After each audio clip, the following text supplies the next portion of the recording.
Salam. Hari ini kita belajar untuk bagaimana kita bisa berdamai dengan orang lain atau kita memaafkan orang lain yang melakukan permusuhan dengan kita. Kita bicara tentang memperbaiki hubungan yang rusak, seringkali itu bukan perkara yang mudah. Itu tidak semudah kita membalik telapak tangan, ya, tidak semudah itu. Karena apa? Karena ada banyak faktor yang seringkali membuat kita sulit berdamai dengan orang lain. Dan mungkin karena faktor gengsi, mungkin karena faktor ego kita yang tinggi. Kalau kita ditanya, bagian mana yang sulit? Apakah memaafkan orang lain atau memberi maaf kepada orang lain? Ini juga sulit kadang-kadang kita menjawab. Apalagi kita sementara berada dalam sebuah konflik yang membuat hati kita emosi, membuat perasaan kita marah, membuat kita menjadi dendam dan jengkel pada orang lain. Nah, saudara, keadaan diperparah apabila kepada kita diberikan jabatan yang tinggi. Kita adalah orang yang dihormati dalam masyarakat. Kita adalah orang yang menjadi panutan. Maka sulit bagi kita ketika kita melakukan kesalahan, kita mau meminta maaf dengan orang lain. Kita akan cenderung untuk menutup-nutupi kesalahan. Bila perlu kita menyerang balik orang, walaupun kita jelas-jelas salah. Sampai pada tingkat kejiwaan yang tinggi, kita menyerang, bukan saja menyerang orang lain, tetapi kita juga bahkan mencuci tangan, menimpakan kesalahan kepada orang lain. Nah, ada dua hal yang bisa terjadi. Itu pertama, kita mengikuti tren dunia. Kita mengikuti apa kata dunia. Jadi di sini ada beberapa indikasi yang penting yang Yakub tunjukkan, yang bisa kita pelajari sebagai orang beriman. Ya. Yang pertama itu bahwa Yakub bertanggung jawab dengan perbuatannya. Itu yang pertama, ya. Yakub bertanggung jawab dengan perbuatannya. Ia tidak mau lempar tanggung jawab kepada orang lain. Dia tidak mau cuci tangan. Dia tidak bisa bilang, oh itu karena ibu saya yang membantu, ya. Mama saya membantu menyuruh saya supaya kita rame-rame tipu bapak kita Ishak itu. Tidak. Dia tidak mau cuci tangan.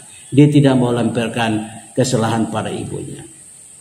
Yang kedua, ia sadar bahwa ia sudah salah. Ya, dia sudah sadar bahwa ia sudah salah. Dan ia merendahkan diri dan sujud sampai 7 kali. Ya, 7 kali. Jadi, saudara, kalau kita lihat perjalanan kisah Yakub ini sampai pada kisah Kejadian 33 ini, Yakub ini telah menjadi orang yang kaya raya. Ya. Dia tinggal selama 14 tahun dengan mertuanya Laban. Dia pekerja keras, ya, dia pekerja yang mulia, dan dia dari situ dia menghasilkan harta kekayaan yang berlimpah. Bahkan dia akhirnya lebih kaya dari sang kakaknya Esau sendiri, mertuanya juga. Tapi di sini dalam kisah ini Yakub justru bertindak merendahkan diri serendah-rendahnya. Ya. Jadi dia justru ketika bertemu dengan Esau, dia memperlakukan Esau sebagai raja, ya, sebagai orang yang mulia, yang terhormat. Dia berlaku seperti seorang hamba yang datang merunduk, ya, tiarap, merayap, membungkuk di hadapan kakaknya. Nah, menarik kalau misalnya dikatakan oleh penafsir Meredith Klein, ya, Meredith Klein, bahwa sikap Yakub ini adalah sebuah bentuk perendahan diri seorang hamba kepada tuannya atau rajanya. Ya. Kita bisa lihat pemikiran Meredith Clyde ini dalam New Bible Commentary, ya, third edition dari Donald Guthrie dan kawan-kawan sebagai editor, ya, terbitan tahun 1970, halaman 114. Jadi ini satu sikap, ya, perendahan diri di mana Yakub sadar bahwa dia telah melakukan kesalahannya.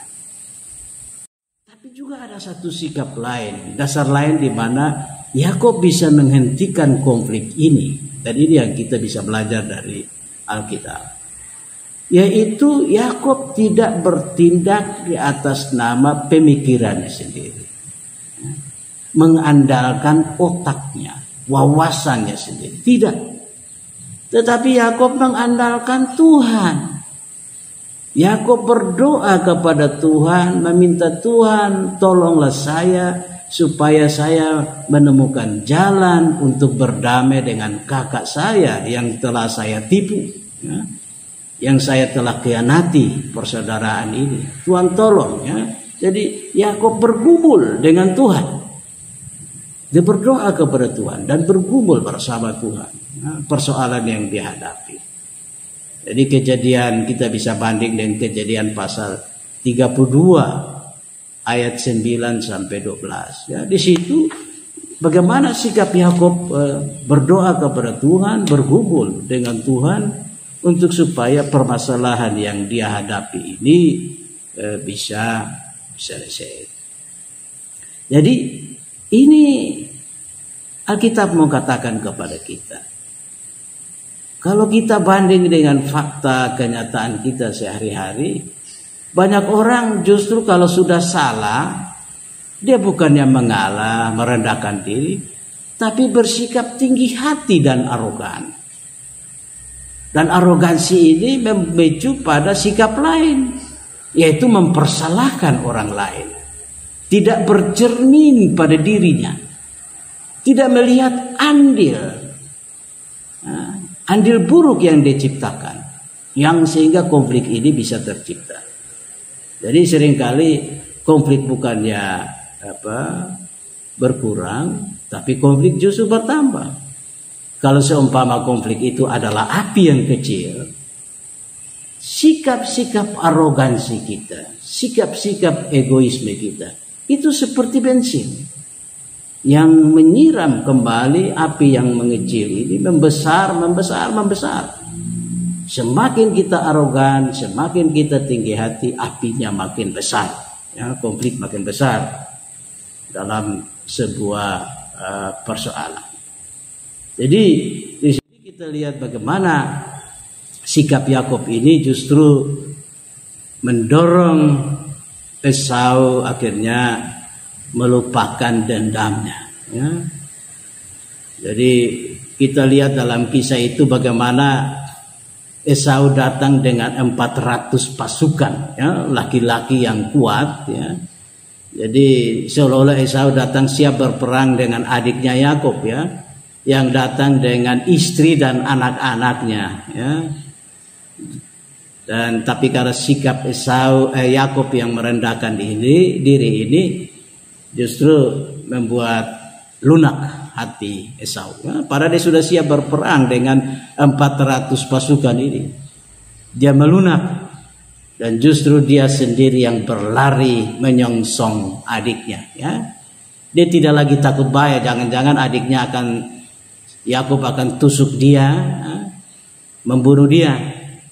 Dia tidak mengandalkan 400 pasukan yang datang mengawal dia, tapi karena dia melihat sikap hati adiknya yang menyesali perbuatan salahnya, maka dia berlari menyongsong Yakub, ya. Dan di sini ada satu hal yang menarik, saudara. Di sini Yakub justru melihat wajah Esau itu seperti dia melihat wajah Tuhan Allah, ya. Jadi sikap pemaafan, sikap rela untuk memaafkan orang lain, Kisah ini mau menunjukkan bahwa ketika kita rela memaafkan orang lain, ketika kita melupakan dendam kesumat, ketika kita melupakan kesalahan-kesalahan orang lain, justru wajah Tuhan Allah yang kita tampilkan. Dan ini yang nampak dalam kisah itu, di mana Yakub mengakui bahwa ketika Esau lari menyongsong dia, memeluk dia, ya, menangis bersama dia, Yakub justru melihat wajah Tuhan Allah dalam diri Esau ini. Jadi kita bisa belajar ini, ya. Hal kedua dari sikap Esau, ya. Jadi Esau di sini dikatakan menampilkan wajah Allah. Esau yang dikhianati Yakub dalam cerita ini berubah total. Ia tidak menampilkan kemarahannya, tetapi ia menunjukkan sikap-sikap perdamaian, sikap-sikap pengampunan. Dan sikap pengampunan inilah yang dimiliki Tuhan. Wajah Tuhan yang mengampuni, wajah Tuhan yang mengasihi. Jadi kita lihat bagaimana Esau berlari menyongsong adiknya, ya. Ayat 4. Esau berlari menyongsong adiknya. Kejadian 3 ayat 4, 33 ayat 4 itu. Jadi dia berlari menyongsong. Bukan dia berlari dengan kemarahan, dendam untuk mau memukul atau membunuh adiknya. Tapi dia berlari menyongsong dengan kasih. Tangan terbuka untuk memeluk adiknya. Dan sebagai orang yang sepenuh hati telah berdamai dengan adiknya Yakub, maka dengan segala kasih dia memeluk, mendekap, mencium lehernya, leher dari adiknya, wajahnya. Ini satu sikap yang luar biasa. Dendam kesumat diganti dengan cinta kasih persaudaraan. Yang kedua, saudara, kita belajar juga dari sikap Yakub ini yang ditampilkan dalam ayat yang ke-10, ya, Kejadian 33 pada ayat yang ke-10. Dari sikap Esau ini Yakub melihat wajah Allah dalam diri Esau, bukan wajah iblis yang penuh dengan kemarahan, yang penuh dengan dendam kesumat. Jadi ayat 33 saya baca, ya, dengan jelas. Jikalau aku telah mendapat kasih-Mu, terimalah persembahanku ini dari tanganku. Karena memang melihat muka-Mu adalah bagiku serasa melihat wajah Allah, dan Engkau pun berkenan menyambut aku. Kejadian 33 ayat 10. Ya. Jadi Yakub serasa melihat wajah Allah. Mengapa? Karena Esau lari dengan cinta kasih, dengan pengampunan, dengan rangkulan persaudaraan yang luar biasa. Jadi di sini saudara, memang kita juga harus belajar dari budaya kita setempat, ya. Banyak budaya lokal daerah, ada kearifan lokal daerah yang justru mendorong kita untuk bagaimana berdamai dengan orang, berdamai dengan saudara-saudara kita. Jadi bagi orang Rote itu persaudaraan itu seperti air terjun yang mengalir, ya. Air terjun yang mengalir. Persaudaraan itu seperti air yang mengalir, ya, air terjun itu. Di mana orang dengan kemarahannya tidak bisa putus air terjun yang sedang mengalir. Jadi dia ambil parang yang mungkin tajam sekalipun juga dia tidak bisa potong air terjun itu, kasih putus. Tiap kali dia potong, air terjun tetap mengalir, ya. Nah begitu juga dengan persaudaraan. Persaudaraan bagi orang Rote itu tidak boleh putus oleh karena kesalahan kecil ataupun kesalahan apapun, kemarahan, dendam, itu tidak boleh memupus atau bahkan menghapus, ya, persaudaraan yang dia miliki. Jadi kita melihat di sini dalam kisah ini bagaimana dendam mencair, ya, dendam itu meleleh, terselesaikan, ya, oleh karena ada satu pihak rela mau mengakui kesalahannya, dan di pihak lain orang lain yang juga rela memaafkan dan mau menampilkan wajah Tuhan ya, dalam konflik itu. Jadi ini sesuatu yang menarik bagi kita. Dan memang saudara, ketika kita memaafkan orang lain, atau ketika kita rela untuk mengakui kesalahan-kesalahan kita, maka sebetulnya kita menjadi orang yang kuat ya. Jadi orang yang kuat itu menurut Albert Einstein bilang begini ya, satu ikon orang pintar dunia, Albert Einstein.